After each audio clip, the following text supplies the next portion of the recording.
Termasuk Bapak dan Ibu sekalian. Ini kan namanya diskusi wawasan keilmuan ya Pak. Kalau setuju alhamdulillah, kalau enggak ya diskusi, kalau masih enggak setuju juga ya namanya juga pendapat. Termasuk ungkapan sunnah tidur miring kanan. Itu bagi saya, Nabi pernah tidur dalam posisi yang lain. Nabi pernah tidur duduk Pak. Begini tidurnya. Pernah. Pernah tidur telentang? Pernah. Pernah tidur miring kanan? Pernah. Tidur miring kiri? Pernah. Tapi kan dalam hadis dinyatakan Nabi Muhammad saya lihat sedang tidur miring kanan. Kebetulan sahabat yang melihat Nabi sedang tidur miring kanan, dia cerita, saya pernah ketemu Nabi lagi tidur miring kanan.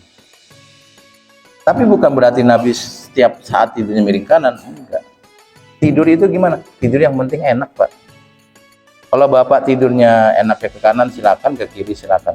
Tapi kan disunahkan. Nah, yang ada di sunnah itu salah satu hadisnya ada diskusi di sana. Nabi itu ketika sholat qobliyah subuh, lalu sebelum qomat beliau ittaja'a ala shikkihil aiman. Beliau tidur sebelah kanan menghadap kiblat. Hadisnya itu pemberitahuan Nabi tidur miring. Tapi ada riwayat lain bunyinya hendaknya tidur miring, falyattaji ala shikkihil aiman. Hendaknya tidur miring, karena ada hendaknya inilah orang menganggap sunnah. Padahal hadis yang hendaknya ini maklul, tidak sahih. Yang sahih Nabi pernah tidur miring. Saya kasih gambaran gini Pak. Tidak ada satupun manusia yang bersama Nabi 24 jam, nggak ada. Ketika Nabi bersama sahabat ada yang melihat, ada juga yang tidak melihat karena sedang beraktivitas. Kan nggak semua sahabat ikutin Nabi Pak ya.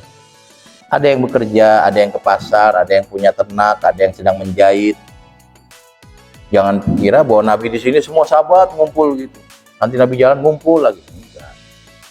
Kalau Nabi lagi sholat ya ada yang bisa ikut, ada yang tidak bisa ikut. Kan Madinah luas Pak. Madinah luas, maka nggak semua sahabat Nabi sholatnya bersama Nabi. Ada yang sholatnya di kampungnya sendiri, nanti ada imam.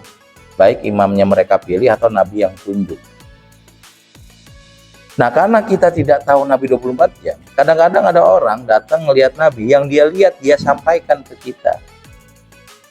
Salah nggak? Nggak salah, dia menyampaikan yang dia lihat. Tapi kita salah menganggap bahwa apa yang dia lihat itu adalah gambaran Nabi seumur hidupnya. Salah itu kita. Saya kasih contoh. Saya pernah kondangan bareng Bu Ani sama Pak SBY. Bu Ani masih hidup ya. Saya jarang-jarang Pak ketemu presiden, nggak sering-sering amat. Tapi karena saya ketemu, lalu dia nyapa, biasa apa kabar Ibu? Ada anak saya, ini anak saya Ibu, yang Ibu kenal, masih ada Bu Ani tadi. Saya ketemu Pak SBY, yang saya lihat Pak SBY pakai baju itu, maka saya sampaikan, Pak SBY pakai baju itu. Besoknya bisa jadi Pak SBY pakai baju yang lain, gitu kira-kira. Tapi kok saya nggak nyampaikan, kan saya ngelihat yang saya saat kondangan pakai bajunya itu doang. Kalau besoknya ganti baju saya nggak lihat, maka saya sampaikan yang saya lihat. Yang saya nggak lihat saya nggak sampaikan. Lah orang menyangka yang saya sampaikan ini adalah gambaran tiap hari Pak SBY pakai baju yang sama, sehingga muncullah dugaan atau pemahaman bahwa ini sunnah Nabi. Gitu kira-kira. Contoh lagi.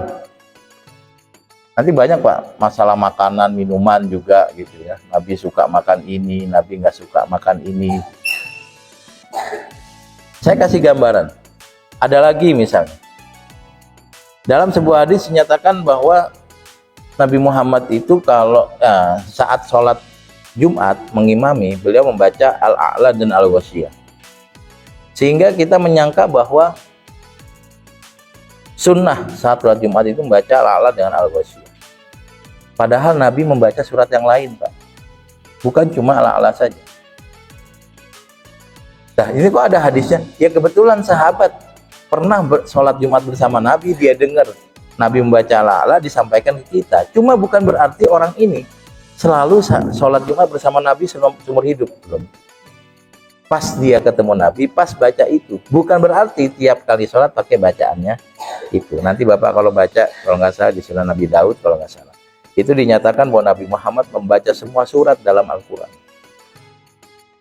saat sholat. Ganti-gantian, bukan cuma bacaan satu saja, gitu kira-kira.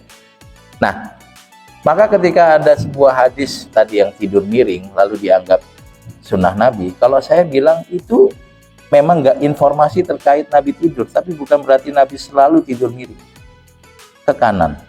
Beliau pernah telentang, beliau pernah tidur miring ke kiri, dan beliau pernah tidur sambil duduk senderan tadi. Beberapa kali ada riwayat, maksud saya. Terus mana yang sunnah? Yang sunnah tidur, ya tidur yang nyaman gitu. Nyamannya gimana ya? Kalau Bapak kemudian lagi punya bisul di punggung, ya mungkin sunnahnya tidurnya ya tengkurap, lagi bisulan.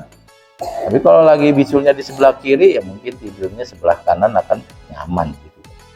Kalau begitu nggak ada sunnah dalam tidur. Kalau saya menganggap hal-hal yang kayak gini nggak perlu diatur.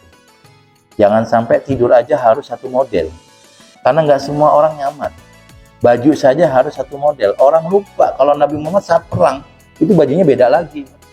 Dan Nabi Muhammad pernah nggak pakai baju juga, cuma pakai bahasanya itu apa ya, saya nggak tahu. Jadi Nabi saat bekerja itu pernah dibuka bajunya gitu sehingga kelihatan dadanya.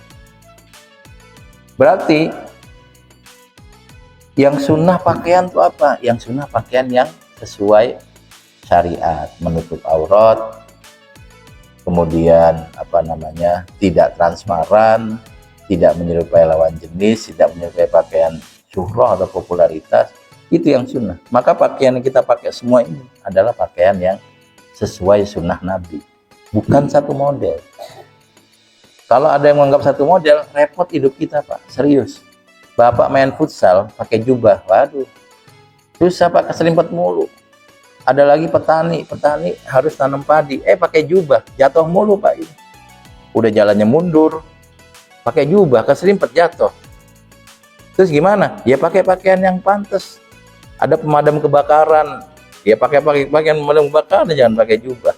Tapi kan nggak sunnah Nabi. Nah, balik lagi, disinilah contoh bagaimana hadis didiskusikan.